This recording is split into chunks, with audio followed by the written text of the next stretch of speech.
د نیکه وینا لیکونکی او ویونکی عثمان کټوازی. خواږه خوب چې خیال رهي کړم تلم د باندې مخ قبرو ته، څو ورورسېدم وروره خورا ډېر وهدېرو ته، لاس مې پورته په دعا کړ وها خپلو مړو پلرو ته، یو سپین ږیری څوک مې ولید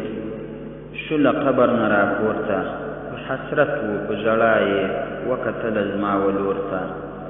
هسې بد افسوس یې وکی لکه ما چې ووژلی، یا یې زما له لاسه غشی و له زړه څخه ختلی، بل چې ښه ورته په ځیر شوم چپه لاس یې وتړلی، خاموشي وه پټه خوله و نه ما څه ورته ویله، دی خورا په قهر و غضب و ډېر یې بد راته کتله، پس له هغه مې خیال وویل چې ته راسه ترې پرسان که چې دا څوک هسې غمګین دی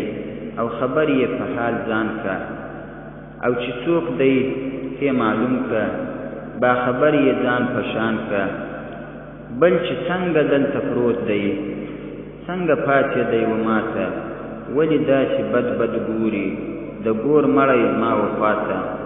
یا به زه پرې ملامت یم یا پیری به وي راغلی، یا به زه خوښی نشه یم خیال به بل ځای یم بیولی، چې له ګوره څوک راپاتې ما دا حال نه دی لیدلی، و خپل خیال ته وایم نه دی دا خبره ده عجیبه ده، فکر هم دا راته وایي تر عجیبه عجیبه ده، څو تر دې خبرو تیر شوم په تعظیم شومه ور وړاندې، په خورا یو جسارت مې هسې غږ کړله پرې باندې، چې دا څنګه شوې راپورته ته خو وې تر خاورو لاندې، بل ته څوک یې راته وایه ما له حاله خبردار که، او پر څه بد راته ګورې هله پوه مې په اصرار که، سترګې یې ډکې وې له اوښکو ول راوړاندې شه زوی کیه، زه خو ستا شهید نیکه یم ته مې یې سکل مسیه، دا چې نن درته ژړېږم راشه پوه دې کړم زړګیه، دا چپه لاس مې خوږېږي پس له مرګه ناارام یم، هسې یمه زخمي شوی په چغارو کې مدام یم، هسې یمه زخمي شوی د مکار غلیم له لاسه، ناارام قبر کې خورم ډېر اخته یم په وسواسه،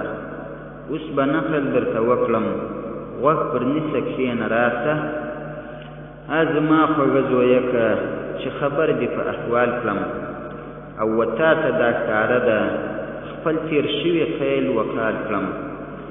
پېښور بنو کوهاټ و که شالکوټ و که بولان و، شین وسوات و که بونیر و که ډېری اسماعیل خان و، که مومند و ای زړګیه که ډېری غازي خان و، له چترال څخه اغامی تر پښتنې بلوچستانه، او د سیند درو د پورې دا هغه و زما د ځانه، دا چې ما د ځان کوله رود د خون و بهېدلی، تر سر تېر نامتو زامنو ډېر و ځان باندې وژلی، چې هم دا مې د خپل ځان کړه و مې لاس پر اچولی، لکن نن د بې انصافو او لعدو څخه وراني شوه، اتحاد اتفاق ولاړی هر ځای جوړه ځان ځاني شوه، سپین میدان و رنګېدلی دا زموږ د تن په وینو، خپل ځانونه مو قربان کړه دغه موږ پر قوم مینو، د ښارګ وینې مو توی کړې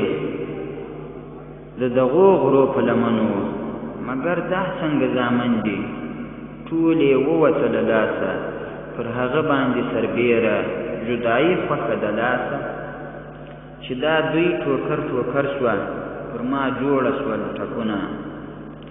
چپه لاس مې مړ بې حس دی نه کوي حرکتونه، دا اثر دی چې مې درد کړي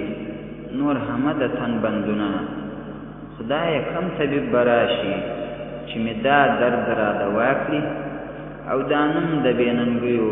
راته بېرته ورک تر شا کړي، زویه هسې زخمي پروت یم چې بیزار شوم له اولاده، کشکې نه وای پیدا سوی په نړۍ کې زما بنیاده او که وای خو هسې نه وای چې یم قبر کې نامراده که ها زما د ژوند برم وای چیرې چیرې به ذلت وای یا په زړه کې د زامنو مې ها زما د ننګ او همت وای زویه اوس هم د خدای پار دی ورسه زما اولاد خبر که ورته مکړه لټې مکړه ورته مکړه لټې مکړه له دې خوبه پورته سر که وتاوده ساړه د ژوند ته خو یو لږ قدر نظر که تر دې ژوند دا جدایي خو جوړ مرګی درلره ښه دی یا چې ګورې د بل لاس ته تر دې ستا مرګی پرده دی ورته لاس د اتفاق مو سره یو کړئ ولاړېږئ که مو خیال وي چې کامیاب شئ یو تر بل سره جارېږئ یا مو پاکې چې رودلې دې د منځو مه پټېږئ لمر د خپل نامه کوي پورته د نړۍ پر اسمان باندې لا هنوز صبر پرې مه کړئ ځئ په علم کمال وړاندې مننه کوم له توجه څخه مو